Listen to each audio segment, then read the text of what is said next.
As we move more deeply into this holy season, I am so aware that the rhythm of life and ministry in the Episcopal Diocese of Louisiana beats strongly.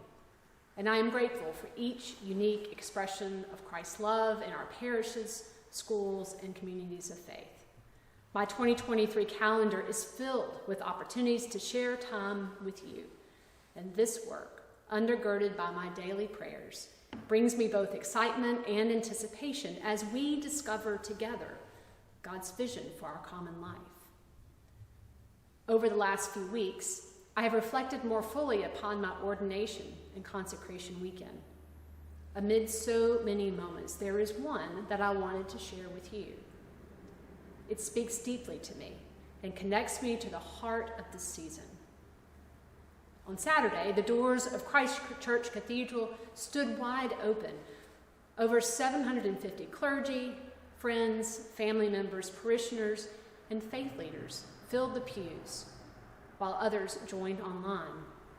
We tapped our feet to fabulous jazz, we marched, we prayed, we listened to a fantastic sermon, and we bore witness to the ancient words and traditions of our faith.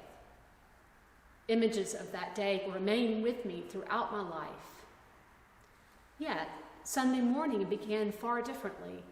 The doors of the cathedral were shut tightly, and I, as your new bishop, stood outside. Gone was the pomp and circumstance of a grand celebration. Instead, the service of installation began with a knock and a simple request to enter. What I loved about this service was that in between my knock and the opening of the doors, there was a pause. As the dean walked the long aisle to open the doors, I had a moment to reflect upon my role with you.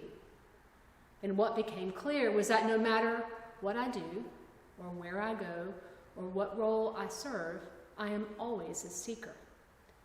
It was a humbling pause that resonates not only as my call as your bishop, but also speaks to the core of our shared Christian faith. This Christmastide is a reminder that we all have a responsibility to stop amid our busy lives and listen for the knock at our doors. Some knocks are loud and authoritative. Those are clear to us and easy to distinguish. But much more often, the knocks are quiet and harder to discern. The seeker may not know what lies behind the doors, may fear the response, may think that there is no room for them. Our scriptures are filled with instances of this, stretching across our faith history from Abraham to the disciples. Saint Benedict insisted that hospitality be one of the highest virtues for monasteries, for that by welcoming a guest, one is in fact welcoming Christ. The same is true for us. Throughout our acts of hospitality, we have an opportunity to change each other's lives, and in the process, our lives are transformed. And this beautiful holy test strengthens our faith. As host and guest, we are inspired by Jesus to give of ourselves through a generosity of spirit and a vulnerability that is necessary in both seeking and receiving. So as you gather in the light of the Incarnation, take a moment to listen to the still, small voice of the one who wishes to enter. Listen to those knocks in your own soul that yearn to belong. Listen to the message of the angels proclaiming the good news for all people.